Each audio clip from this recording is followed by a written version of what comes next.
want to now move on to our panel session. And on the panel, we are going to have our presenter, our key presenter, Dr. Jean Claude Masengesho. I have already introduced him. And also joining us on the panel will be Dr. Ntamugabumwe, Laurient, who is a registered veterinary doctor with more than a decade of service with the Rwanda's government livestock sector. And further to introduce him, he was an assistant lecturer, part-time faculty staff at the University of Rwanda, School of Animal Science and Veterinary Medicine. And he served as the executive director of Vet Connect Rwanda, which is a youth-led non-profit organization aimed at improving human health through animal protection. And also between 2016 to 2019, he served as the sector and district animal resource officer in a district within the city of Kigali in Rwanda. And he took on the role of animal health trainer in that area. In 2019, he was granted the Africa Union scholarship to enroll on a master's program where he successfully completed, and he now possesses a master's degree in veterinary medicine from the Pan-African University of Life and Art Science in the University of Ibadan. Dr. Laurient has a strong interest in veterinary legislation and regulation, veterinary education, One Health, and animal welfare. His research centers around poultry diseases and antimicrobial resistance, and presently he holds the position of Head of Department for Research and Professional Development at the Rwandan Council of Veterinary Doctors. I would want to start on with our panel session. The first question I would want to ask from Dr. Jean Claude is, could you first of all summarize for us how did the farmers benefit from this project that you implemented in Musanze? Thank you, the moderator, for this question. Yeah, as organization, we have seen farmers are benefiting from our trainings. Like I mentioned earlier, the animal welfare and freedom of animals was really a new concept to them. And as we said, some would fulfill might be to freedom from 5. So after training, they were able to fulfill all of them, and it has impacted the productivity. That's the benefit we have seen on the ground. Also, to have these well-designed training materials was really a benefit for them, as they will use them in the future trainings or discussion. Also, the farmer learned different techniques and the strategy to boost or to improve productivity, because in our handout there was basics on livestock management. Also, the farmer benefited to network to each other. Before, no one knew, there was no connectiveness. Even during our practical training, we would invite someone who has higher productivity to come and give testimony. So we have seen them benefiting from connecting each other, establishing a platform. Also, in Rwanda, we have the program called One Cow Per Family. It's initiated by our president, where they want the poor family to have a cow. So those poor farmers, it was their first time to get the cow. So they gave testimony even at the governmental level that from these particular trainings, they have really learned how to interact with animal, how to care, but also they have also learned for these global concerns like antimicrobial resistance, One Health. Before, nobody knew about this, but after training, they really learned that they even need to care for their own life without consuming antimicrobial residue in animal product like in the meat, in the eggs. So we have seen farmer testimony even at the government level that they benefit from this particular project. Thank you. Oh, thank you, Jean Claude. You know, you've talked about one of the benefits being farmers were able to network with each other. I just wanted to bring in some of the experiences that we had in also a similar project where we were talking to farmers and see how to they can change the way they treat animals here in Uganda, where I am based, and we realized that farmers normally talk to each other, and what one farmer does in that community, you will find that also the other farmers will, or that is what they will do, and also consider as, you know, something that they can adopt and use on their farm. So when they are brought together, and especially during those practical sessions where they are seeing other farmers giving water to animals, and they see how, for example, that cow was had been thirsty, was dehydrated. So they see how they drink the water, and appreciating the need to give water from a fellow farmer doing it. It also, there is a way they tend to pick up and also adopt such practices on their farms. Moving on, also still with John Claude, based on your experience during implementation of this project, could you highlight on some of the challenges that farmers normally have that hinder them from making these welfare improvements on their farms? Thank you. Like we said, it's a lack of knowledge and information or education. We have seen this because if the farmer, even if there is these financial issues, if the farmer decided to rearing an animal or to buy an animal, that means on the other hand, he or she has the capacity. But when it comes for knowledge or those animal welfare skills, we have seen that there is a gap.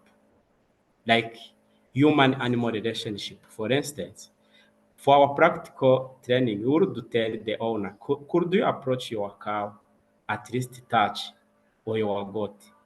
Then the animal is very afraid. And for us as a vet, we have seen that there is this low human-animal relationship. So for us, skills is a gap. Secondly, it's this uh, networking. There is no networking among farmers so that one could learn from each other. I'm saying networking maybe at the sector level or district level, because that's where they could have grouped together and address the challenges to the government officials.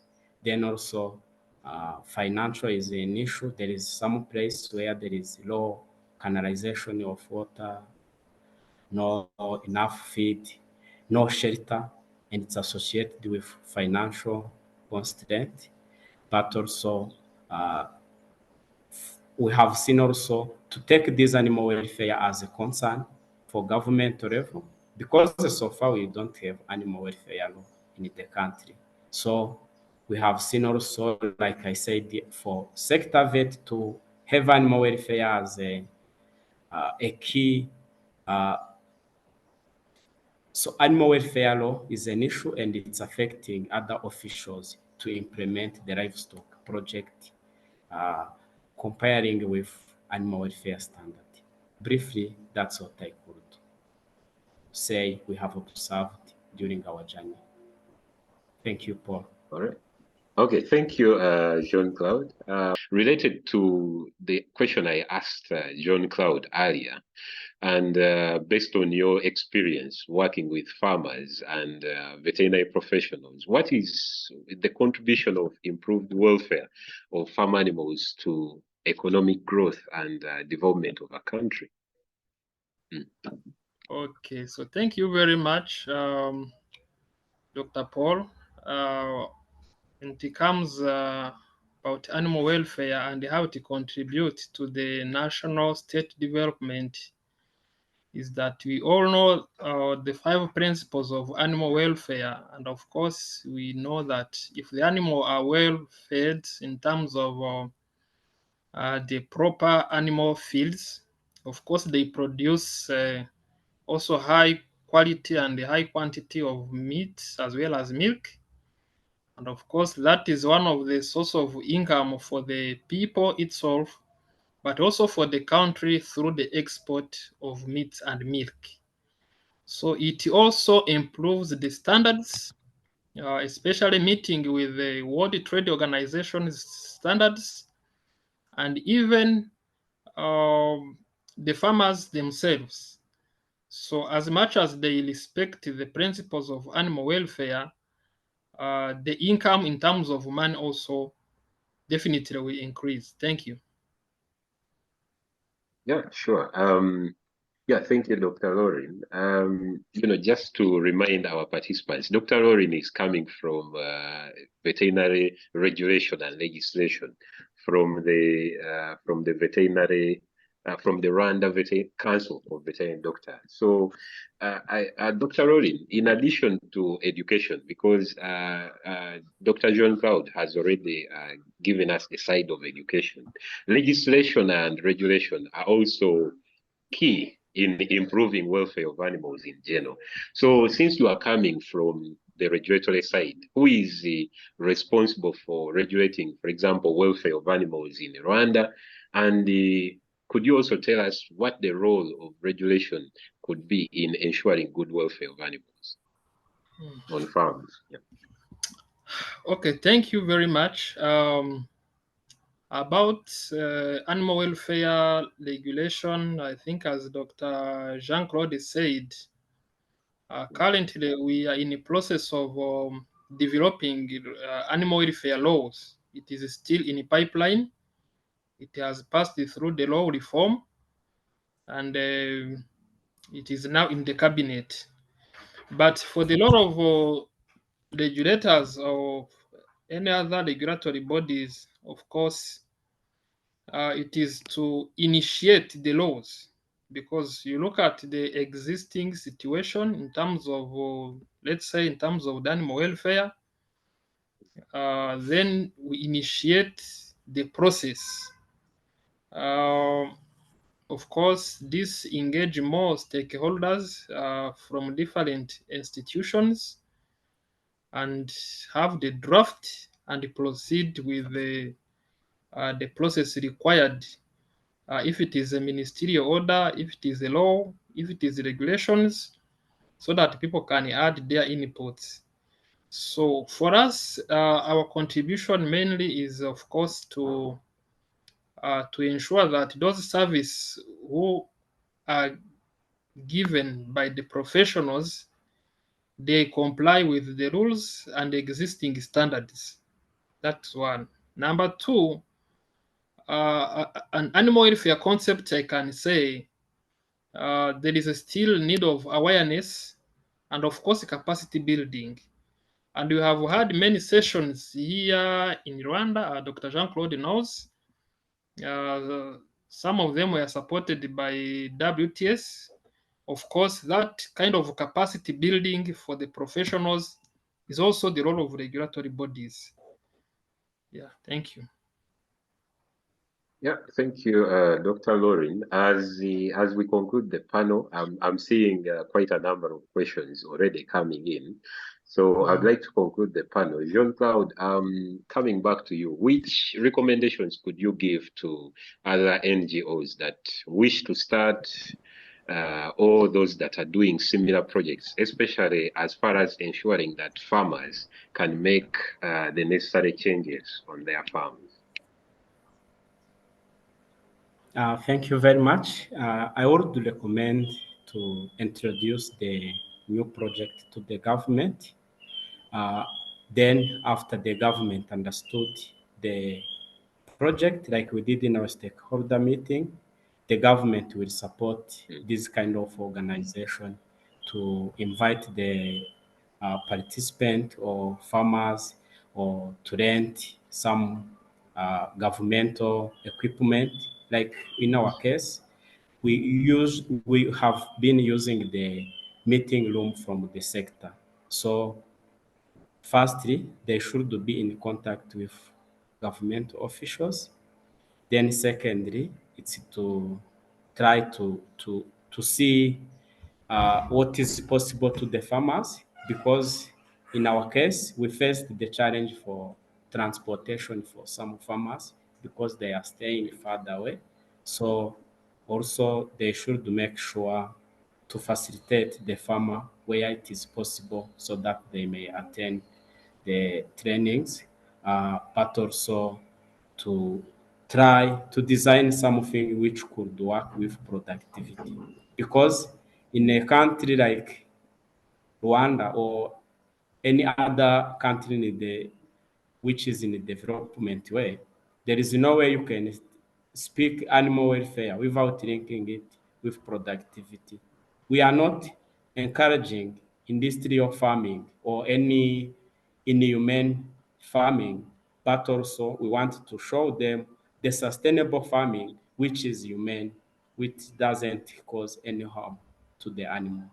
Briefly, that's what I would recommend. Okay, thank you, Dr. Jean Claude.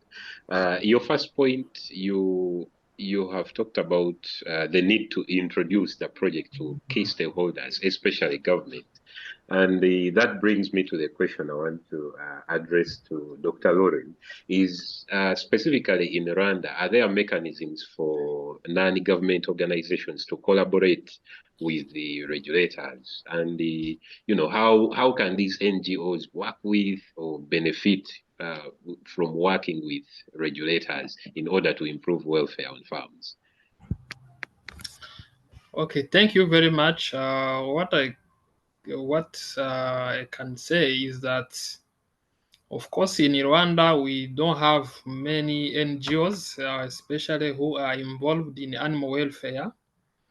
But Dr. Jean Claude knows, even when you look at in the other sector, the role of the NGO is more played in raising the awareness and also policy advocacy. And of course, if you are engaging such conversation here in Rwanda, there is room, because we have what we call joint action forum at each district level, which is called the JAF. So it brings about all the stakeholders who are engaged in any sector. So in the Ministry of Agriculture and Animal Resources, we have what we call sector working group, especially for livestock and agriculture. So this bring more on board different stakeholders, including the NGOs who are involved in the animal welfare. And what I liked for the NGOs, anytime, most of the case, if the NGOs raised in awareness or in, I can say, a burning issue, now it is where the government will pay attention. Then say why people are complaining about illegal animal transportation. We have also illegal trades. Then the government, the NGOs can advocate that there is a need to develop any legal documents, either the ministerial instructions, either they can also propose to draft the law, but it starts from the NGOs intervention. and of course having that room of expressing the issue. That's how it actually works here in Rwanda. So the room is there. The role of NGOs is to advocate and of course declare any concern that is not in law, and the government can start from there and propose what could be done in terms of policy. Thank you. Thank you, our panelists. You have really brought more light to this, showing the interlinkage between education, regulation as key drivers to improving animal welfare. I have just two take-home messages I wanted to pass on. One from this session is that effective farmer training requires a combination of theory and practical sessions, as we have seen in the presentation from Jean Claude, whereby theory builds the knowledge of the farmers, while the practicals enable a better understanding and application of the knowledge. And secondly, project implementers, whether NGOs or whatsoever, they need to collaborate with local authorities and government, as this ensures that you gain support from government, and also it aligns the project goals with those of government, which improves the impact of the project.